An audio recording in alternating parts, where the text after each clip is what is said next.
The general had seen countless soldiers come and go, each promising to be different, but none had ever dared to challenge him, until now. She walked into the room, confident, disciplined, and unyielding. At first, he tried to ignore her. But then, the sound of her call sign echoed over the base's communication network, and everything changed.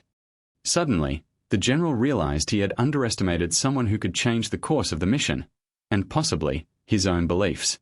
The general's office was a fortress of discipline. Floor-to-ceiling windows framed a sprawling military base below, but inside, the atmosphere was tighter than any trench he had ever commanded. Every file was in order, every chair perfectly aligned, and every officer who dared enter carried an invisible weight of expectation. He had earned his rank through decades of precision, and nothing, or no one, was allowed to disrupt the meticulous rhythm of his world. Then she walked in. From the moment she stepped across the threshold, there was a subtle defiance in her posture. Not arrogance, exactly, more a quiet confidence that said, "I know what I'm capable of, and I won't apologize for it." She carried her uniform with ease, yet the way she scanned the room betrayed a mind always analyzing, always calculating. The general, for a moment, felt a flicker of annoyance. He wasn't used to people entering his office and not shrinking under the weight of his authority. "You're late," he said, voice sharp, cutting through the tense air.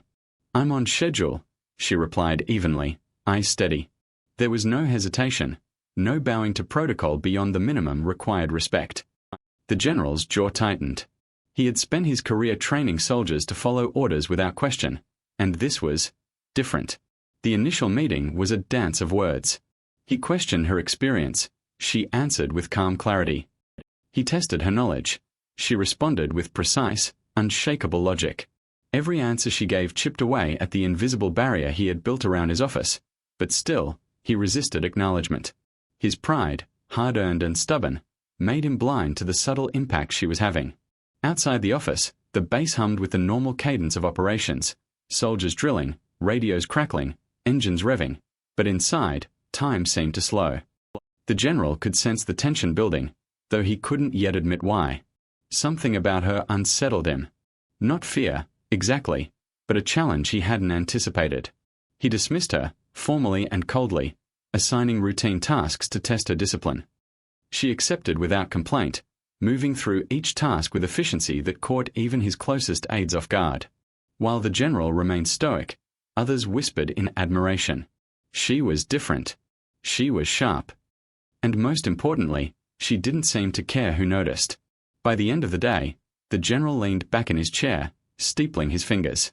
He hadn't even realized he had been watching her. And yet, a subtle tension lingered, one that promised this was only the beginning of a story that would challenge everything he thought he knew about command, loyalty, and respect. The next morning, the base buzzed with its usual rhythm, but the general couldn't shake the thought of her from his mind. He tried to convince himself it was just curiosity, an officer noticing a competent soldier, but deep down, he knew it was more. There was something about her presence that disrupted his carefully calibrated world. Meanwhile, she moved through the base with quiet purpose. At first glance, she appeared like any other officer carrying out her duties. She checked equipment, reviewed logistics, and inspected personnel with meticulous attention to detail.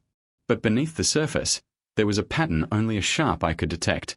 She anticipated problems before they arose, corrected mistakes that others hadn't noticed, and executed her tasks with a precision that bordered on uncanny. The general observed from a distance, pretending not to notice.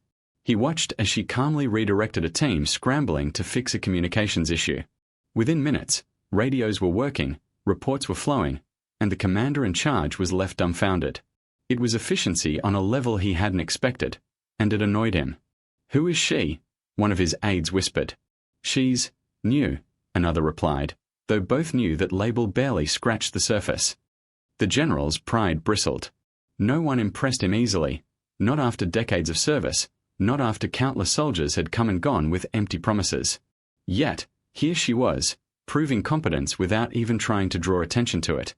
Every small success she achieved was a subtle jab at his authority, and he hated that he felt a growing respect he couldn't admit. He decided to test her.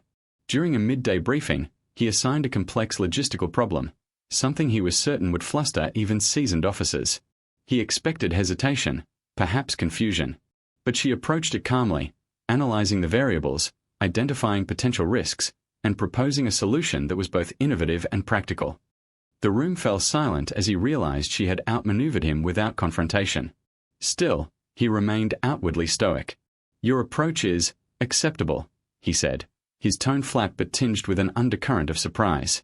She merely nodded, accepting the rare acknowledgement without flinching. It was a small victory, but a victory nonetheless, for both of them. By the end of the day, whispers of her capabilities had spread across the base. Officers began to look at her with curiosity, some with admiration, and others with unease. She was becoming a force in her own right, though no one yet understood the full extent of her influence. And somewhere in the back of his mind, the general knew that sooner or later, her impact would demand recognition, whether he liked it or not. It started as a routine afternoon. The base hummed with activity, soldiers checking equipment, officers reviewing schedules, radios buzzing with updates. The general sat in his office, attempting to regain his composure after a morning spent begrudgingly observing her efficiency. He thought he had contained the situation, that her quiet competence wouldn't disrupt the chain of command. Then the unexpected happened. A sharp, clear voice cut through the radio chatter, crisp and unmistakable. "Falcon 6, report status." The general froze. He knew that call sign. It belonged to her.